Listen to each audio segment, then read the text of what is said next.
स्वागत.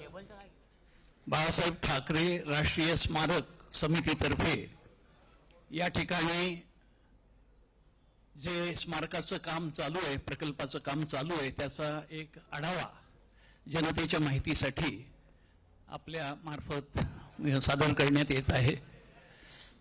सर्वांना माहीतच आहे की शिवतीर्थाजवळील महापौर बंगला या ठिकाणी महाराष्ट्र शासनातर्फे स्वर्गीय बाळासाहेब ठाकरे यांचं स्मारक उभारण्याचा निर्णय घेण्यात आला. स्पर्धात्मक प्रक्रियेतून या प्रकल्पासाठी वास्तुविशारद म्हणून, आर्किटेक्ट म्हणून श्रीमती आभा नारायण लांबा यांची निवड करण्यात आली.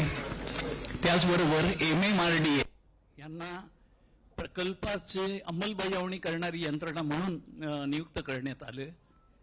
त्यानंतर निविदा प्रक्रिया श्रीमती आभा नारायण लांबा यांची निवड करण्यात आली. त्याचबरोबर MMRDA यांना प्रकल्पाचे अंमलबजावणी करणारी यंत्रणा म्हणून नियुक्त करण्यात आले. त्यानंतर निविदा प्रक्रिया होऊन पहिल्या टप्प्याचं जे बांधकाम करायचं होतं ती निविदा टाटा प्रोजेक्ट्स लिमिटेड यांची स्पर्धात्मक त्या निविदेतून निवड करण्यात आली. आतापर्यंत ते बांधकामं जी आहेत तिथली ती 58% पूर्ण झालेली आहेत आणि पुढच्या मे महिन्यापर्यंत 2023च्या मे महिन्यापर्यंत पहिल्या टप्प्याचे बांधकामं जी आहेत ती सगळी पूर्ण होतील. यासाठी लागणाऱ्या सर्व परवानग्या म्हणजे त्या ठिकाणी सागरी किनारा असलेली जी झाडं आहेत ते सगळे वृक्ष त्यांचं जतन करण्यात आलेलं आहे. एकही झाड त्या ठिकाणी तोडण्यात आलेलं नाही.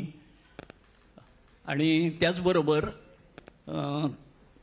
हेरिटेजचा दर्जा असल्यामुळे वारसा वास्तू मुख्य रस्त्यावरून ती वास्तू नेहमी दिसली पाहिजे अशी रचना करण्याची अट असल्यामुळे त्या ठिकाणी उंच इमारती न बांधता जास्तीत जास्त भूमिगत बांधकामं करण्यात आलेली आहेत. म्हणजे ज्याला बेसमेंट म्हणतो आपण तशा प्रकारची त्याच्या वास्तू तयार करण्यात आलेल्या आहेत. आमची जी प्रशासकीय इमारत आहे छोटेखानी ती जवळजवळ पूर्ण होत आली आहे आणि बाकीची कामं आहेत ही प्रगतीपथावर आहे. याचबरोबर आता पुढचा टप्पा सुरू करण्यासाठी MMRDAने एक कन्सल्टंट नियुक्त करण्यासाठी निविदा मागवली आणि त्यामध्ये EDC creatives technology solutions private limited या कंपनीला नियुक्त करण्यात आलेलं आहे. आता ते पुढे जसं ते माननीय बाळासाहेबांच्या जीवनातून प्रेरणादायक अशा ज्या काही गोष्टी आहेत, जे विचार आहेत त्यांचं सादरीकरण त्याच्यामध्ये तंत्रज्ञानाच्या मदतीने आणि वेगवेगळ्या माध्यमांमधून सादर करण्यात येणार आहे. त्यासाठी सल्लामसलती सुरू आहे. अनेक ज्येष्ठ अशा व्यक्तींशी चर्चा आणि त्यांच्याकडून काही सल्ला घेण्याचं काम चाललेलं आहे. त्याचबरोबरीनं एक कार्यगट नियुक्त करण्यात आलेला आहे आणि त्याचे मार्गदर्शन करण्यासाठी आम्ही माननीय उद्धव साहेबांना विनंती केलेली आहे. त्यांच्या मार्गदर्शनाखाली श्री ज्ञानेश महाराव ज्येष्ठ पत्रकार संपादक तसंच ठाकरे फॅमिली या पुस्तकाचे लेखक हे त्याचे एक सदस्य आहेत. दुसरे सदस्य सचिन परब प्रबोधनकार.com हे जे संकेतस्थळ आहे, वेबसाईट, हे ते अनेक वर्ष चालवत आहेत आणि त्यांचा ह्या विषयाचा अत्यंत सखोल असा अभ्यास आहे. ते सचिन परब आहेत. आणि तिसरे डॉक्टर संजय पाटील हे मुंबई विद्यापीठामध्ये संशोधक आणि अभ्यासक आहेत.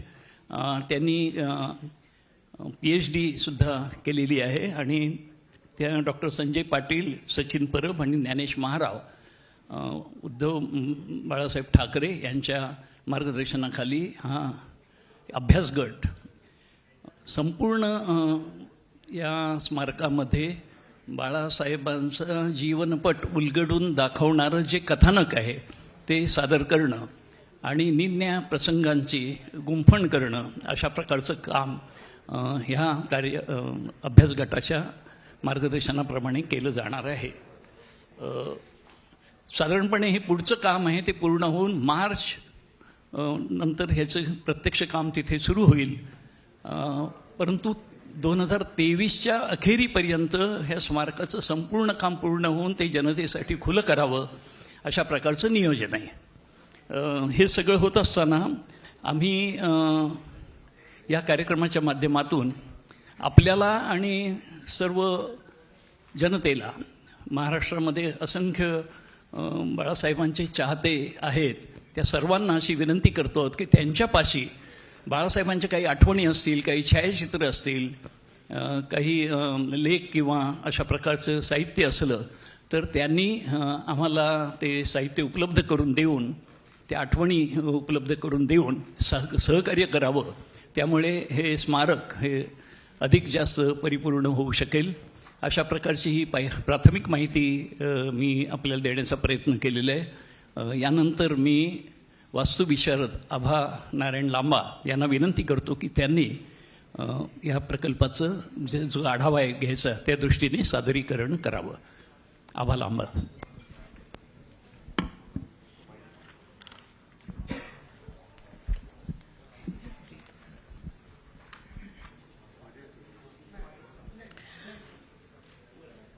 Given the fact that we have a very historic building, the Mayor's Bungalow on the sea, which is also associated with Balasaheb in his lifetime, since all the Shivaji Park, the speeches were all in that area. The building is a heritage building, and you can see that this is the new design. हृदय सम्राट स्वर्गीय बाळासाहेब ठाकरे यांच्या प्रतिमेला, प्रतिभेला आणि व्यक्तिमत्वाला साजेसं हे दिमाखदार संग्रहालय मुंबईच्या मध्यवर्ती प्रभागात आणि शिवतीर्थाच्या शेजारी वसते. प्रवेशद्वारात असलेला देखणा स्वागत कक्ष आपल्याला प्रसन्न वदने स्वागत करत, तमाम बंधू भगिनी आणि मातांनो अशा आपुलकीच्या हाकेची आठवण करून दिल्याशिवाय राहणार नाही.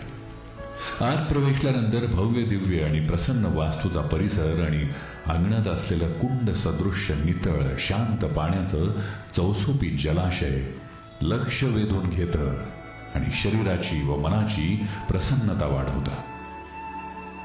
आणि ती वास्तू जणू बाळासाहेबांच्या उत्तुंग व्यक्तिमत्वासारखी प्रगल्भ विचारांनी परिपूर्ण असलेली प्रतिमा समोर उभी असल्याचं भास होते. आणि समोर उभे राहून ते आपल्याशी जणू संवाद साधतायत असं वाटून जातं. पाय आपसूक त्या वास्तूच्या तळघराकडे वळतात आणि आपण मंदिराच्या गाभाऱ्यात प्रवेश केल्यावर जसं सकारात्मक आणि शक्तिपीठाचं वलय अनुभवतो, तोच अनुभव इथं यायला सुरुवात होते. हा तमाम मराठी साम्राज्याचा समृद्ध असा गाभाराच असावा याची अनुभूती येते. बाळासाहेबांच्या शब्दांना धार देणारा त्यांचा कुंचल्याचा फटकारा कायमच प्रभावी ठरला. आणि प्री प्रेसमध्ये काम करणारे कार्टुनिस्ट वाईट प्रवृत्तींचा कर्दन काळ ठरले, तेच बाळासाहेब त्यांच्या विविध छटांमधून आपल्याला इथं दिसणार आहेत.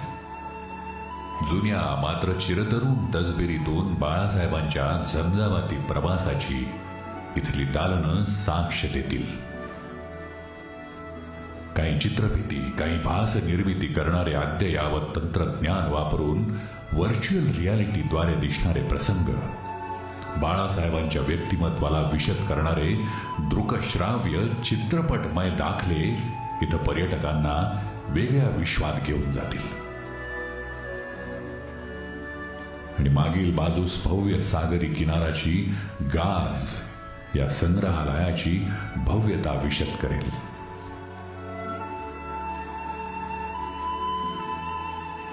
आदरणीय प्रबोधनकार यांनी बाळासाहेबांना वेगळी दृष्टी दिली, विचारांचं सामर्थ्य बहाल केलं आणि बाळासाहेब तरुणपणीच त्यांच्या विचारांवर मार्गस्थ झाले. ती कौटुंबिक जडणघडण आणि समाज प्रबोधनातून राजकीय वाटचालीस सुरुवात केलेला प्रवास, त्या प्रवासाचं सचित्र दर्शन इथं तुम्हाला घडणार आहे. याच काळात प्रबोधनकारांनी बाळासाहेबांना संघटनेचं नाव बहाल केलं, अर्थात शिवसेना. महाराष्ट्राच्या जडणघडणीत बाळासाहेबांचं आणि शिवसेनेचं योगदान स्वतंत्र ठसा उमटवणार आहे. मराठी माणसाच्या मूलभूत हक्कासाठी बाळासाहेबांनी जंग पछाडला.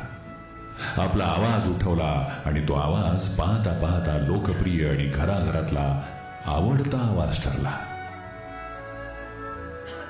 त्यांची जडणघडण आणि राजकीय पातळीवरचं ठळक महत्व याची देही याची डोळा तुम्हाला या दालनात अनुभवायला मिळतं.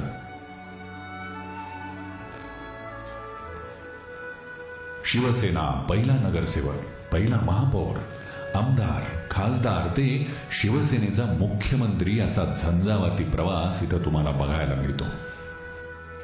या सगळ्या प्रवासात या शहराची, राज्याची, देशाची भरभराट व्हावी, गरजूंना न्याय मिळवून द्यावा, गुन्हेगारांना वचक बसावा आणि कला, संस्कृती, साहित्य व लोकहिताचं कार्य सफल व्हावं असं आयुष्याचं ध्येय ठेवून जगणारा हा सम्राट करोडोंच्या हृदयात साठवला जातो. तेव्हाच त्या व्यक्तिमत्वाला हिंदू हृदय सम्राट अशी बिरुदावली लागते.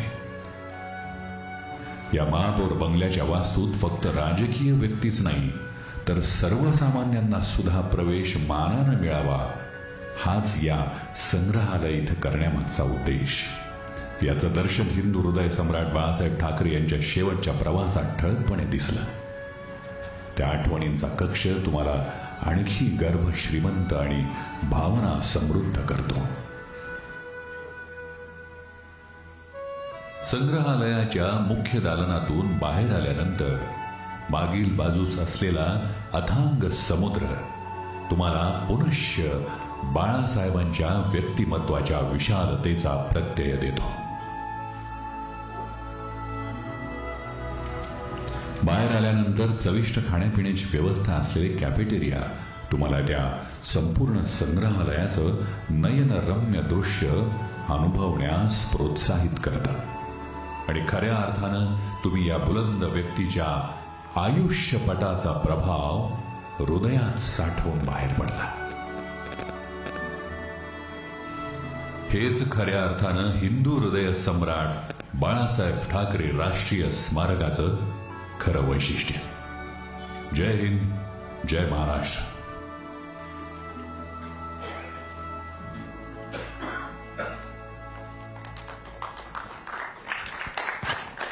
Architecturally, this building does not try to fall into the rat race of the tallest or the largest or the biggest statue. Architecturally, what we have tried to do next is follow the personality and the values of Balasaheb. The project is due to be completed middle of next year, but architecturally next, and this was inaugurated last year with by Uddhavji. This has three components. One is the entrance block that leads the visitor into the kund.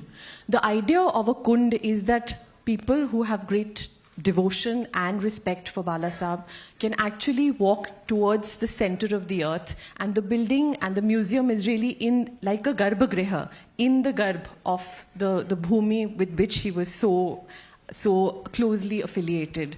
The building does not aspire to be tall or large or massive, but it's sensitive in the fact that not a single tree has been cut. It respects both the heritage regulation because of the mayor's bungalow as well as being on the edge of the sea. And yet it creates and gives back to the Mumbaikar an open space by the sea that was earlier only relegated to VIPs. So by this, we hope that the museum will open to the public and allow the public to enjoy the spectacular view of the sea and to enjoy the garden that earlier was only meant for VVIPs. This is the view of the entrance block. You come in through here. There are 2-level basement parkings. Next please. And here we enter the kund, which will be carved into the earth, and like the personality of Balasaheb, there is no artifice to it. There is rough concrete, exposed concrete, and granite, strong without having any artifice. These steps lead to the underground museum, and visitors would then move around the garden, which will be planted with indigenous species, into the visitor center, a courtyard with trees becomes the public facilities, the cafeteria, and walking this would allow children and older people to sit by the sea and enjoy the beauty of this place and yet be able to take away the message that Balasaheb had. Construction is underway. The structural work is due to be completed very shortly, and we hope to have the building complete by May next year.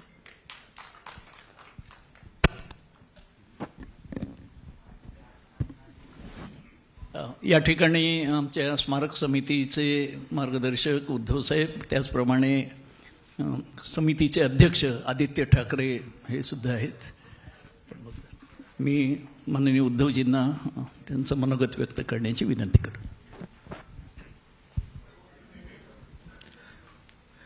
येत्या 17 तारखेला 10 वर्ष पूर्ण होतील. 10वा स्मृतिदिन आहे शिवसेना प्रमुखांचा, बाळासाहेबांचा. साहजिकच आहे, म्हणता म्हणता 10 वर्ष उलटून गेली.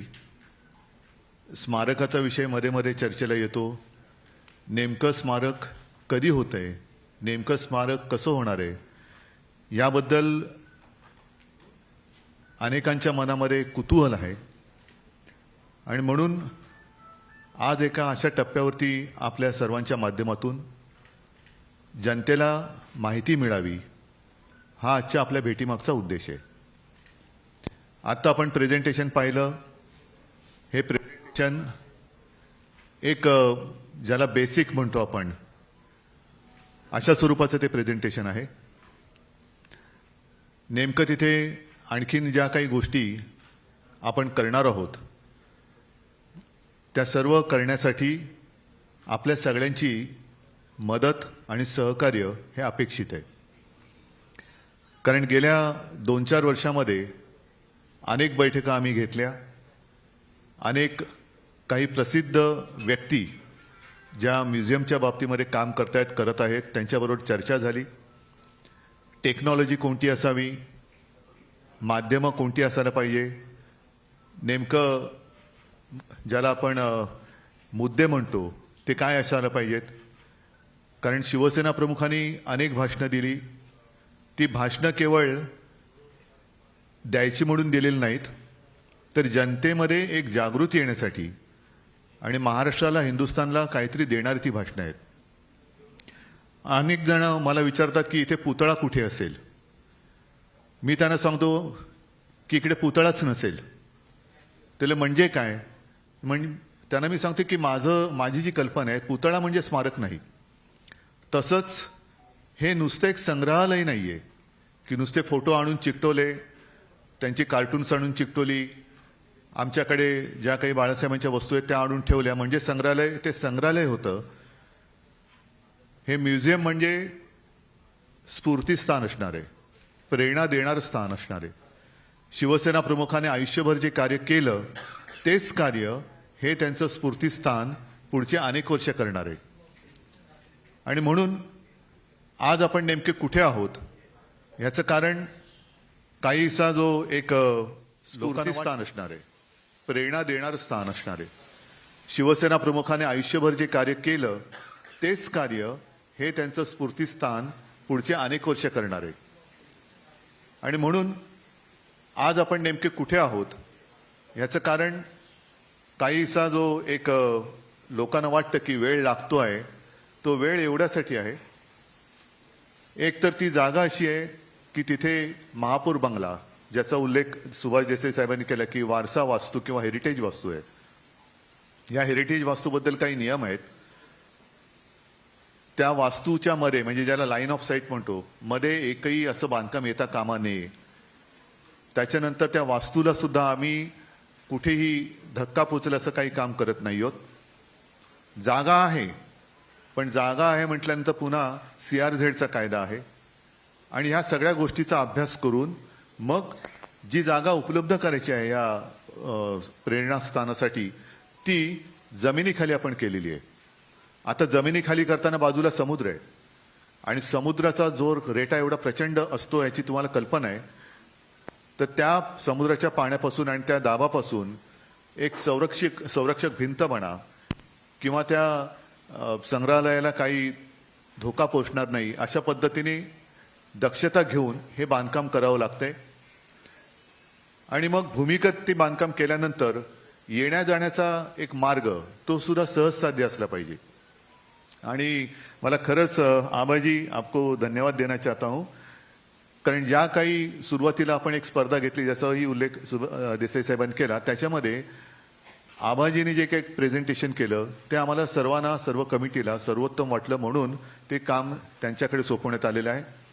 आता हे काम पूर्ण झाल्यानंतर जो आजचा महत्वाचा भेटीचा भाग आहे तो हाच आहे की राज्यभरामध्ये शिवसेना प्रमुख फिरले, ठिकठिकाणी त्यांनी सभा घेतल्या. अनेक जणांनी आपल्या पत्रकारितेच्या आजच्या पिढीने सुद्धा, आपल्या आधीच्या पिढीने सुद्धा बाळासाहेबांचे दौरे कव्हर केलेले आहेत. त्याच्यावरती काही ना काही आपली मतं व्यक्त केलेली आहेत. मी मध्ये एक दोन पत्रकार म्हणजे वृत्तपत्रांचे संपादक आहेत त्यांच्याशी सुद्धा बोललेलो आहे. त्यांच्याकडनं सुद्धा आपल्याला बरंच सहकार्य मिळतंय. म्हणजे त्या काळातले फोटो आहेत, बातम्या आहेत, मग सुरुवातीच्या काळातले मोर्चे होते, मग सीमा आंदोलन आहे, अनेक गोष्टी आहेत. दसरा मेळाव्याची भाषणं आहेत. आज नाही म्हटलं तरी बरीचशी भाषणं ही आपल्याकडे उपलब्ध आहेत. पण साहजिकच आहे सगळी भाषणं उपलब्ध नाही आहेत. कारण ग्रामीण भागातली भाषणं असतील, सुरुवातीच्या काळातली भाषणं, म्हणजे आपल्याला माहिती आहे शिवसेनेचा पहिला दसरा मेळावा 1966ला झाला, त्या मेळाव्यातलं भाषण आपल्याकडे उपलब्ध आहे. पण नंतरच्या काळातली काही भाषणं ही अजूनही उपलब्ध नाही आहेत, कारण तेव्हा रेकॉर्डिंग सिस्टीम ही आत्तासारखी सहज साध्य नव्हती. आता मोबाईल ऑन केला तरी कोणी कोणाचं स्टिंग ऑपरेशन करू शकतो, तर तसं नाहीये. त्यावेळेला रेकॉर्डिंग हे थोडंसं कठीण काम होतं. स्पूलवरती रेकॉर्डिंग केलं जात होतं आणि ती काही भाषणं मिळवण्याचा प्रयत्न सुरू आहे. मार्मिकचे सुद्धा अंक, बरेचसे अंक उपलब्ध झालेले आहेत. काही अंक अजूनही उपलब्ध करून घेण्याचा प्रयत्न करतोय, कारण तो सगळा काळ हा एक वेगळा होता. मी मागे माझ्या एका मनोगतात म्हटलं होतं की जेव्हा एखाद्या वेळेला एखादी घटना घडत असते तेव्हा आपल्याला त्याचं महत्त्व त्या क्षणाला वाटत नसतं की याचं ऐतिहासिक मूल्य काय असणार आहे. आम्ही सगळेजण शिवसेना प्रमुख कार्टून काढत असताना ते पाहत पाहत लहानाची मोठी झालो. आणि कार्टून ब्लॉक मेकरकडे गेलं की आपलं काम संपलं, म्हणजे कार्टूनचं काम संपलं. मग ते छापून यायचं गुरुवारी. ते गुरुवारी छापून आलं की त्याचं काम ते कार्टून म्हणून जनतेमध्ये पुढे सुरू व्हायचं. तर तो सगळा कालखंड होता, हा एक वेगळा भारावलेला होता. त्याच्यातली काही कार्टून्स ओरिजिनल आज सुद्धा आपल्याकडे आहेत.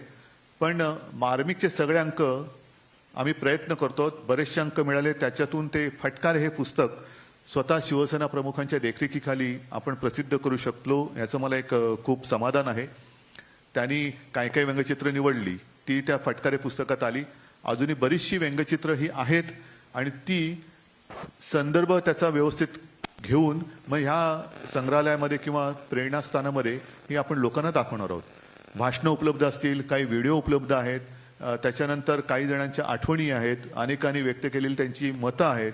तर ह्या सगळ्यांचं एकत्रीकरण करून एक जिवंत अनुभव ह्या प्रेरणास्थानामध्ये किंवा स्फूर्तीस्थानामध्ये आपल्याला द्यायचा आहे, की जेणेकरून कोणी, मी तर असा विचार करतो की हे नेमकं या प्रेरणास्थानाचा उद्देश काय असेल, तर जो कोणी खचला असेल, असं वाटलं असेल की आता मी हारलो आयुष्याची लढाई, पण एकदा तरी का होईना शिवसेना प्रमुखांचं हे स्मारक मी बघून येतो. ते बघून आल्यानंतर मात्र तो ताटपाट करण्याने उभा राहायला पाहिजे की मी आता संकटाला घाबरणार नाही, मी जे समोर संकट आलेलं आहे त्याच्यावरती मात केल्याशिवाय राहणार नाही, एवढी प्रेरणा देण्याचं काम ताकदीने हे प्रेरणास्थान करेल. अशा प्रकारचं आपल्याला ते केंद्र करायचं आहे. म्हणून आजपर्यंत आपण कुठे आलेलो आहोत, कुठपर्यंत आलेलो आहोत, ही माहिती आपल्या माध्यमातून मी जनतेला देत असतानाच आपल्याला सुद्धा, म्हणजे इकडे प्रिंट मीडियाची लोक आहेत, इलेक्ट्रॉनिक माध्यम आहेत, यांनी सुद्धा अनेक शिवसेना प्रमुखांच्या मुलाखती घेतलेल्या आहेत. त्यातले बरेचसे आपल्याकडे आहेतही. पण परत एकदा सगळ्यांना आजच्या निमित्ताने एक आवाहन करतो आहे, विनंती करतोय की आपल्याकडे शिवसेना प्रमुखांसाठी सांगण्यासारखं जे काही असेल, फोटो असतील, बातम्या असतील, मुलाखती असतील, आणखीन काही आठवणी असतील, ते कृपा करून वेळेमध्ये जर का आमच्यापर्यंत पोहोचवल्या तर एक सर्वोत्तम असं, मी पुन्हा पुन्हा संग्रहालय म्हणत नाही, प्रेरणास्थान आपण निर्माण करू शकतो. आणि जे काम शिवसेना प्रमुखाने आयुष्यभर केलं तेच काम पुढच्या अनेक वर्षानुवर्ष हे प्रेरणास्थान करत राहील याची मला खात्री आहे. पुन्हा एकदा सगळ्यांना मी धन्यवाद देतो आणि आपल्या सहकार्याची अपेक्षा करतो. धन्यवाद. जय हिंद, जय महाराष्ट्र. निवेदन चालू होतं तेव्हा आपण बघत असाल की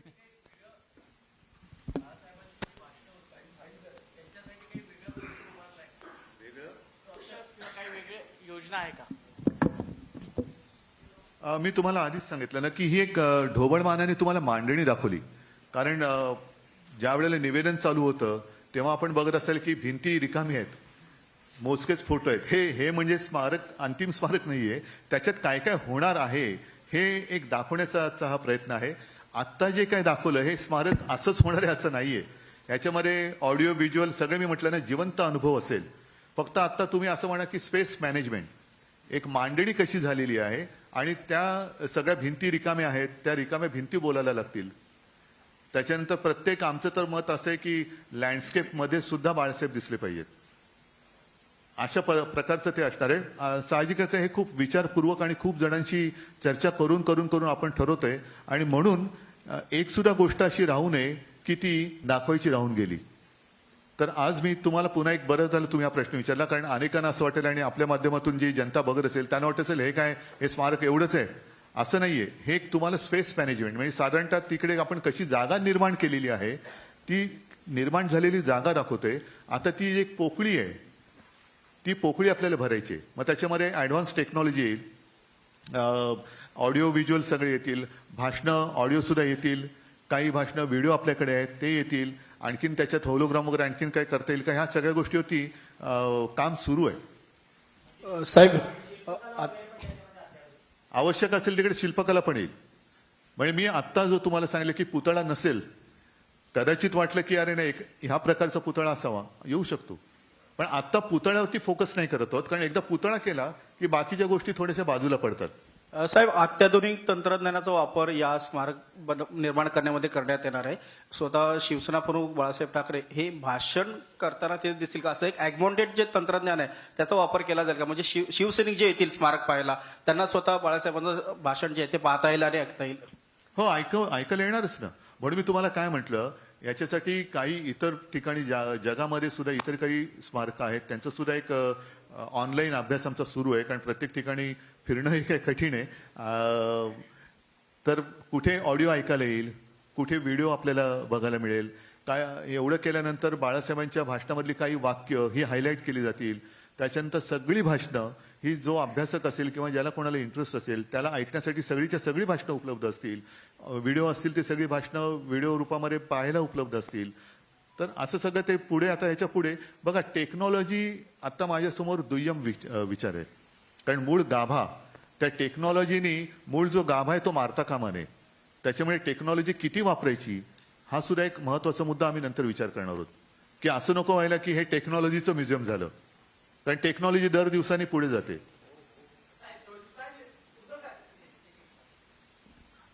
आपने कहा कि जो भी व्यक्ति जिसने उम्मीद खो दी होगी जब भी इस स्मारक प्रेरणा स्थान के भीतर जाएगा उन्हें नई ऊर्जा, नई आशा मिलेंगी. आप जिस तरह से बाळा साहब की शिवसेना फिलहाल जो पिछले 3 महीने से वाकया हुआ, आप भी अंडर कंस्ट्रक्शन भले ही, लेकिन जब भी आप गए होंगे तब आप कितनी ऊर्जा के साथ वहां से बाहर आए? मेरी ऊर्जा कभी कम नहीं होती क्योंकि बाला साहब मेरे भीतर है, तो इसलिए मुझे बाहर की ऊर्जा की आवश्यकता नहीं लगती. Thank you.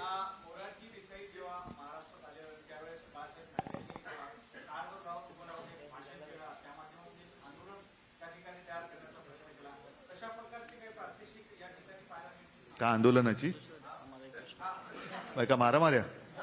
मग नाही, तो एक कालखंड मी तुम्हाला तेच सांगितलं. म्हणून ह्याच्यासाठी मला तुमच्या सगळ्यांच्या सहकार्याची आवश्यकता आहे. मी तुमच्यासमोर येताना आम्ही बोलत होतो की तो जो कालखंड होता फेब्रुवारी 1969 ते पुढचे 3 महिने जे आंदोलन सीमा प्रश्नासाठी झालं होतं, 10 दिवस मुंबई जळत होती आणि शिवसेना प्रमुख, त्याच्यानंतर त्यांच्यासोबत मनोहर जोशी होते, दत्ताजी साळवे होते, यांना येरवडाच्या तुरुंगामध्ये जेलमध्ये ठेवण्यात आलं होतं, तुरुंगात ठेवण्यात आलं होतं. आणि मध्यरात्री तत्कालीन मुख्यमंत्री वसंतराव नाईकांचा निरोप घेऊन ते बाळासाहेब म्हणाले की मनू अमरसी, हो ना, आणि मधु मेहता हे दोघं जण तिकडे गेले आणि मग अर्ध्या रात्री बाळासाहेबांनी एक निवेदन केलं होतं की सगळ्यांनी मुंबई शांत करा, आणि त्याच्यानंतर मुंबई शांत झाली, कारण तोपर्यंत पोलिसांना वगैरे मुंबई आटोक्यात येत नव्हती. आता तो जो सगळा कालखंड आहे ना, तो मला तुमच्याकडनं काही फोटो जर तुमच्याकडे उपलब्ध असतील तुमच्या आर्काइव्हमध्ये किंवा त्यावेळच्या बातम्या असतील, ह्या सगळ्या पाहिजेत. म्हणून मी म्हटलं ना की आता तुम्ही, जर मी असं म्हटलं तर वावगं ठरू नये की तुम्ही सगळेजण आता या स्मारक समितीचे सहकारी आहेत आणि आपल्याला मिळून हे स्मारक करायचंय. उद्धवजी एक सेकंड. उद्धव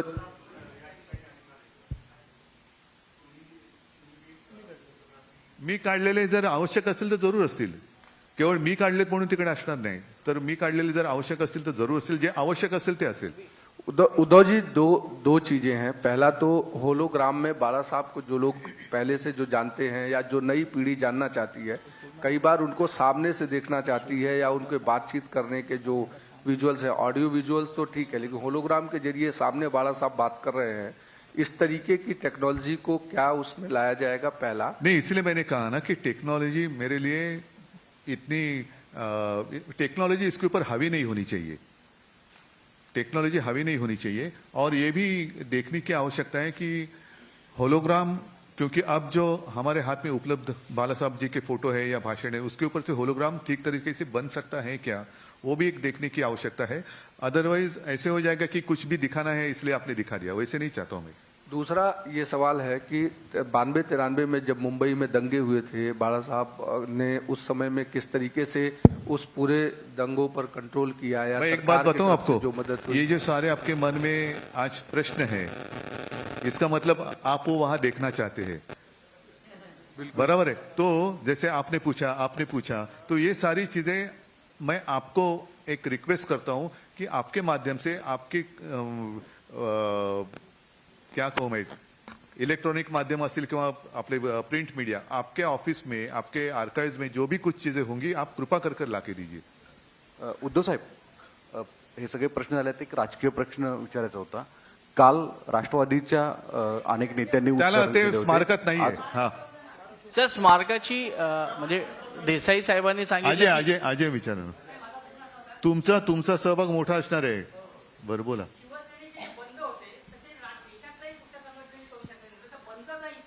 ह्या संग्रहालयात बघायला मिळेल का? मी तुम्हाला काय म्हणतोय, आता तुम्ही सगळेजण वेगळे विषय बोलायला लागलात. म्हणजे एका माणसाचं हे काम नाही आहे. तुम्हाला मी पुन्हा एक विनंती करतो की तुमच्या मनातले बाळासाहेब हे मला इथे पाहिजेत.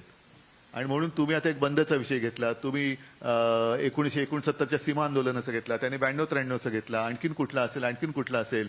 हे सगळे विषय हे मला तिकडे आणायचे आहेत. म्हणून तुम्ही प्रश्नांची उत्तर घेऊन माझ्याकडे या की हे आमच्याकडे हे इकडे असावं, किंवा काही सूचना द्या की ज्या आपण त्याच्यामध्ये इतरांकडनं उपलब्ध करून घेऊ.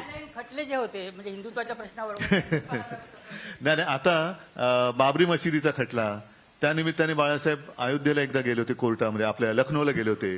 तर आता तिथल्या पेपरमध्ये काही फोटो आले असतील तर ती कात्रण आणि ते फोटो जर तुमचा संपर्क असेल, आम्ही तर करतोच आहोत, पण तुमच्या माध्यमातून जर का ते मिळाले तर ते आपल्याला पाहिजेत. म्हणजे आपण सगळे मिळून हे एक स्मारक करायचंय. उद्धव साहेब, या स्मारकासाठी राज्य सरकारकडून काही मदत होते का? हो, त्याच्याबद्दल सुभाष देसाईजी व्यवस्थित सांगतील. नाही, त्यांना व्यवस्थित कळू द्या. एक मिनिट, हा प्रश्न जरा पुढे घेऊ, म्हणजे मी एकदा माईक घेतला की त्यांच्याकडनं परत मला माईक घ्यायला नको.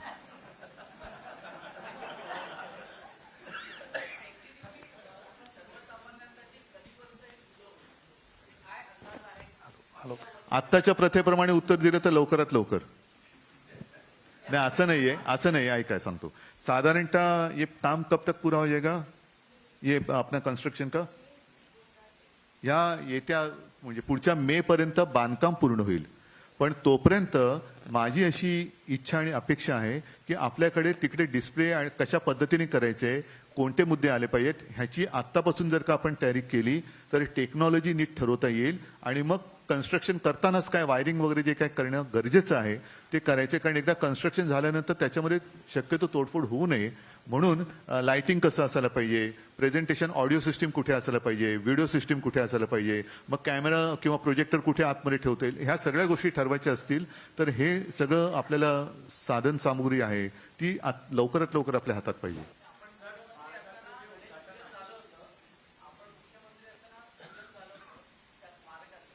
मी मुख्यमंत्री असताना नाही झालेलं, माझ्या आधी झालेलं भूमिपूजन. हा गणेश पूजन झालेलं ते बांधकामाची सुरुवात झाली.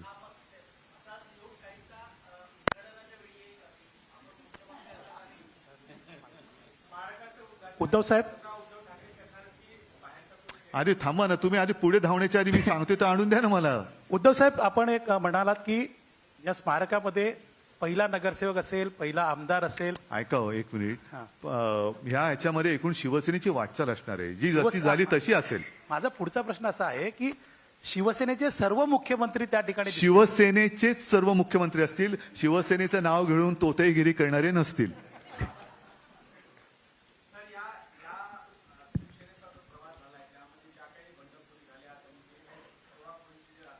नाही, तुम्ही जो मगाशी प्रश्न विचारलात की मी करणार का, मी म्हणेन शिवसेनेचा मुख्यमंत्री करायची करू शकेल, ते जाऊ दे, त्या राजकारणात मला जायचं नाही. कारण मला या स्मारकाचं महत्व हे फार मोठं आहे आणि त्याच्यामुळे मी कृपा करून आपल्याला विनंती करतो की राजकीय पक्ष कृपा करून आता विचारू नका.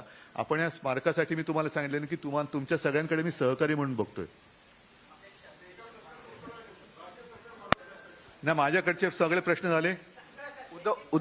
तुम्ही मुद्दा सोडू नका. उद्धव जी, चूंकि बाला साहब के उस समय जो भी सहयोगी रहे एनडीए में, चाहे वो अटल जी हो, जो भी थे वो सारे हो, आएंगे. जो इतिहास है उसके साथ कोई छेड़ाछेड़ी होगी नहीं. जो भी हुआ, वो है, जो है, वो जैसे के वैसे आएगा. इस पूरे कंस्ट्रक्शन में ऊपर मतलब ग्राउंड लेवल या उसके नीचे ही सारा कंस्ट्रक्शन है क्या? इस पूरे स्मारक स्थल में ऊपर कोई कंस्ट्रक्शन नहीं होगा? ऊपर सिर्फ अपनी बाजू की बिल्डिंग देखा है ना, वो आपने एक प्रेजेंटेशन में आया ना, जैसे जहां से हम एंट्री करते हैं तो उसके लेफ्ट साइड में वो रहेगा एक, मला वाटतं एक मजली असेल ना, ग्राउंड प्लस वन रहेगा, जैसे हम गेट के बाजू में.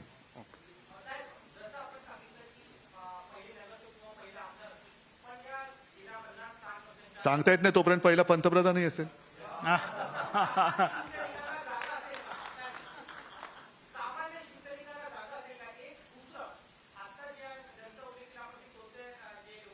ते सोडून द्या, मला त्याच्यात जायचं नाही. एक सांगतो तुम्हाला की हे स्मारक शेवटी शिवसेना म्हणजे काय, तर शिवसैनिक आहेत म्हणून शिवसेना आहे, हे बाळासाहेब स्वतः सांगायचे.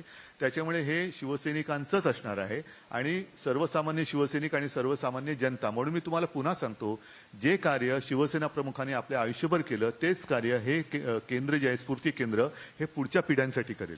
सर एक मिनिट, मला वाटतं आता या प्रश्न सर मध्यवर्ती निवडणुका होतील अशी चर्चा पुन्हा एकदा झालं तर त्याही या स्मारकात येतील. ठीक आहे, मला वाटतं